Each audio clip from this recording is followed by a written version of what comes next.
Press మీట్లో మాట్లాడతాను. నాకు ముందు కావాల్సింది ఏంటంటే మనందరికీ కావాల్సింది ఏంటి, సీఎం గవర్నమెంట్దా లేక అల్లు అర్జున్దా కాదు, ఈయనకి ఏం సపోర్ట్ చేస్తున్నాం, ఈయన ఫ్యామిలీని ఎలా కాపాడుతున్నాం అనేది మన అందరి రెస్పాన్సిబిలిటీ. దాని మీద ఫోకస్ చేద్దాం.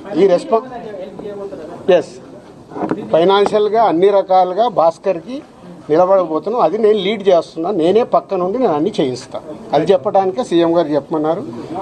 ఈరోజు ద్వారా కూడా ఆయనకు జరగాల్సింది డెఫినెట్గా జరుగుతుంది. లాజికల్గా టెక్నికల్గా జరగాల్సిన అన్ని అయిపోయిన తర్వాత భాస్కర్కి అందరం పక్కన నిలబడి కాపాడుకునే బాధ్యత మాది. ఎందుకంటే ఇప్పుడు ఈరోజు బాబుకి అయ్యే ఎక్స్పెన్సెస్ కావచ్చు, పిల్లగాన్ని చదివియాలి, పాపం చదివియాలి, ఆయనకున్న చిన్న ఉద్యోగము, ఫ్యామిలీని కాపాడుకుంటూ ఆయన చేయాల్సిన బాధ్యత ఉంది. కాబట్టి ఆయనకు అందరం మేము అండగా నిలబడి చేస్తాం. నా డ్యూటీ నేను చేస్తున్నాను. నీ డ్యూటీ నువ్వేం చేస్తున్నావు? నువ్వు నాకు క్వశ్చన్స్ చేస్తున్నావు. ఎఫ్డీసీ చైర్మన్గానే సీఎం గారు అక్కడి నుంచి చెప్పాల్సింది చెప్తున్నాను. సీఎం గారు చెప్పిందే చెప్తున్నాను. Okay, thank you.